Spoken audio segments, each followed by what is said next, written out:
حرمتی به معلم کرد. یکون که معلم رو گوش نکرد. از همین در ما معلم با طلبه یک شپلاق زدیم. شپلاق زدیم از درس برادر رفت و برادرانش رو آورد. برادرانش با سرداری مادرش به آن حمله کردن.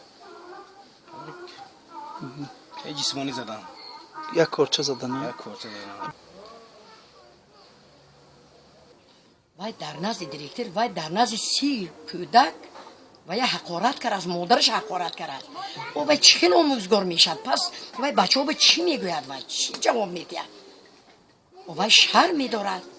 برای همین وجدانش طاقت نکرده یک شپاتی زده است.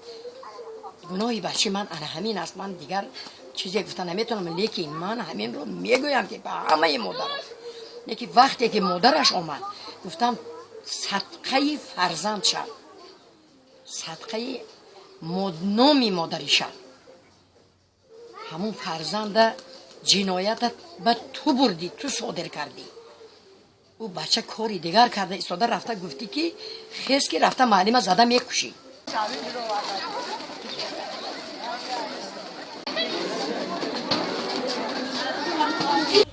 معلم در همون خانه معلمان نشسته بود است.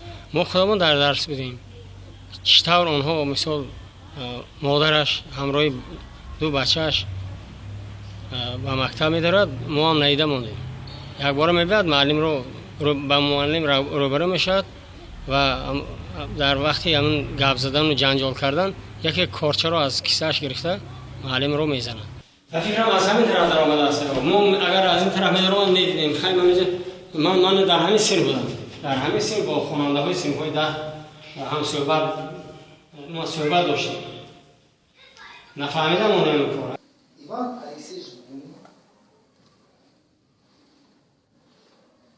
жил во Франции, жил во стихотворение, от открытия у него и стихотворение, которое мы изучали в 7